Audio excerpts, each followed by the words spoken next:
Okay, now this is Jeffrey Wood, Swamp Boy, with Swamp Boy Custom Calls. We're gonna give you a little rundown of our deer grunt and Bleat can today. This is our walnut grunt. We like the wood a lot better than the plastic. It has a lot better tone to it.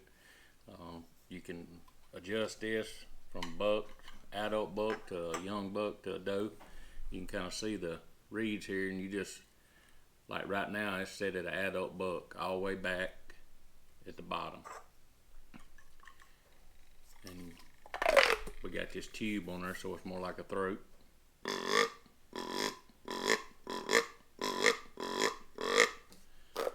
Alright, and then if you want to, like a young buck, it's kind of what we do a lot here, because you really don't want to scare everything off.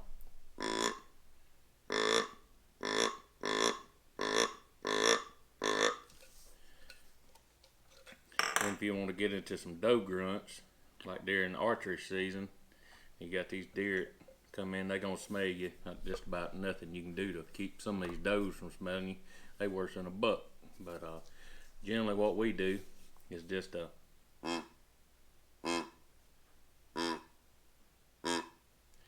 little communication, light grunting. I had this work several times over the last few years. Just does come in, some of them just gonna smell you. I don't care what you do. If you live in the south where we do, they just about walk around with their head sticking straight up in the air looking for a tree stand. But if you just lightly grunt, and most times we'll leave this collapsed during archery season or before the rut, and just lightly grunt on it, and it communicating with these does, and it'll settle them down.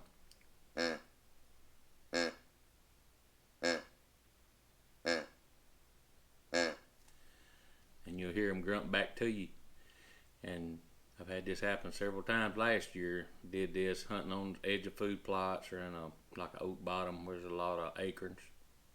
And deer generally gonna come from you in any direction, not just one particular direction in those oak bottoms we hunt here in Mississippi. But if you just lightly grunt, even though they smell you, don't think your hunt's messed up. Just lightly grunt to them. And it'll settle down. And 2 times last year I had these does come right back in and I got a shot.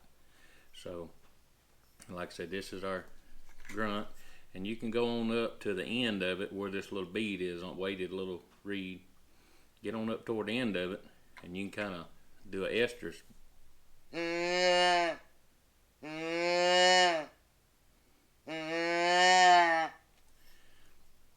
You do this during the rut. And we also use these cans. We call this the Hot Nanny Bleat can. I don't know if you can see it or not, but we got a little heart on the doe's butt, because this is when they at their hottest point during the rut.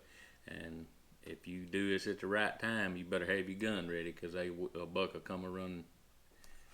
This is kind of what it sounds like.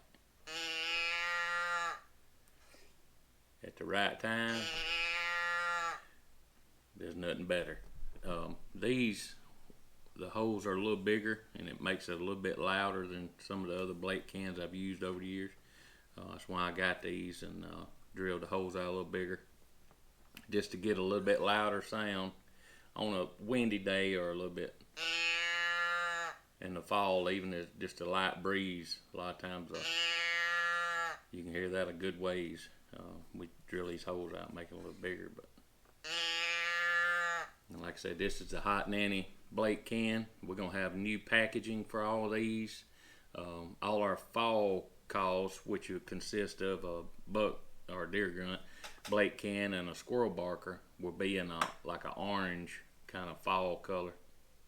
We're gonna have some identification stuff on there. We'll do a little video later when we get all our cards in. And we're going to have UPC codes on the back, a QR code, so you can scan it and go to a video, sort of like this, kind of give you a little instructional deal. And like I said, we're on Facebook, YouTube. Look us up, share our videos, like our, and subscribe on YouTube and Facebook, and then share with all of your family and friends. Look forward to seeing you in hunting this year. See y'all in the woods.